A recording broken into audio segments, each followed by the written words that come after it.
Hello, I'd like to start our talk today about talking about tools. As a craftsman, I spent many years using tools, and I found that I'd had the tools that I'd use a lot, would feel really comfortable. And if I lost that tool or broke that tool and got a new tool, it wasn't so comfortable. It took a while to breaking it in. Well, when I got to recovery, I found that I kind of had some tools that I'd been using in my life too. They were tools that kept me pretty sick. But I just like using anger and deception and aggression, drinking and drugs to handle my problems. But when I came to recovery, I found that I needed to do a new way. And I found that the 12 steps was a new set of tools to help me do that. But early in my recovery, I had this incident where somebody I care about was hurt really bad by this gentleman. And my first instinct was to use some old tools. To use some anger and let's go handle it. Let's go take care of this guy. But step 3, I made a decision to turn my life and will over to the care of God as I understand it. Or principle 3, commit my life to Christ. Well, by doing that, I needed to do something different. And I wanted to remain sober. So I decided I'd try a different way. But when I got the call, being told about this incident, I was driving on the freeway, and that very next exit would have taken me to this guy's house. So instead of turning off on that exit, I moved over into the fast lane and I kept going on down the freeway.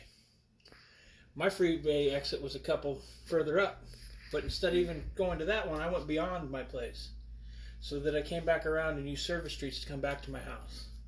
When I got to my house, I stripped off my shirt, I stripped off my shoes, and I curled up into a little ball and I cried and I prayed. And I prayed and I cried. See, I didn't know how to do anything different, but I was going to try this. I was going to do this. I was going to give my life to God. So then the next morning happened, and I made some phone calls, because if I wasn't going to handle this myself, I needed to use the proper channels and alert the proper authorities to go and handle the situation. And a friend of mine had also called, so things were starting to progress. And over the next couple of weeks, the authorities went and arrested this man. And so it was working a little better than I could have hoped. So for the next few weeks, I just spent my time leaning into Jesus, continuing to go to recovery meetings, and continuing to stay sober, and continuing to try something different. Well, after so long, we ended up having the court date. And I remember going into the court date, and I had a lot of friends there from recovery meetings to show my family love. And they showed up with me. Mm-hmm. And we went in there and we sat down.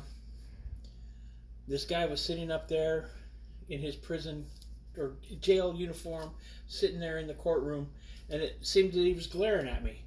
And my first instinct was I started to get angry. But then I felt God tell me to pause and to look. I started looking around at all these people that were there for us. And I started to look at all these people that weren't there for him. None of his family was there, and from what I knew of his family, his kids were on drugs. And he was having a kind of a miserable existence. And I knew about miserable existence. It was only by the grace of God that I wasn't living a miserable existence anymore.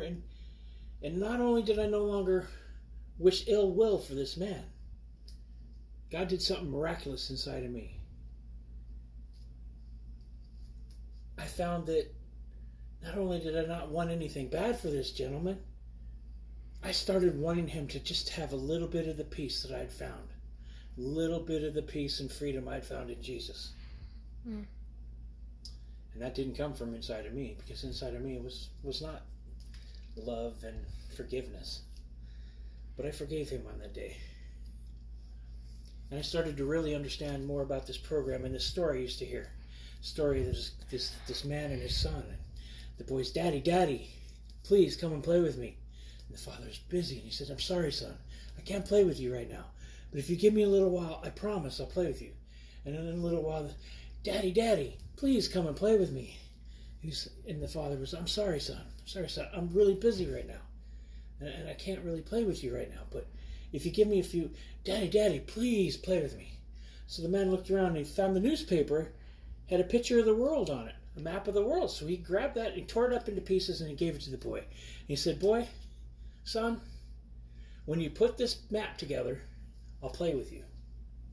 And would you believe, in 5 minutes, here came this little boy, and he's got the whole thing taped back together, perfectly taped back together. The father's like, "How'd you do that, son?" He said, "Father, it was easy. See, there's a picture of a man on the back. And once you put the man together, the rest of the world fell into place." And that's kind of what I found in recovery. Thank you.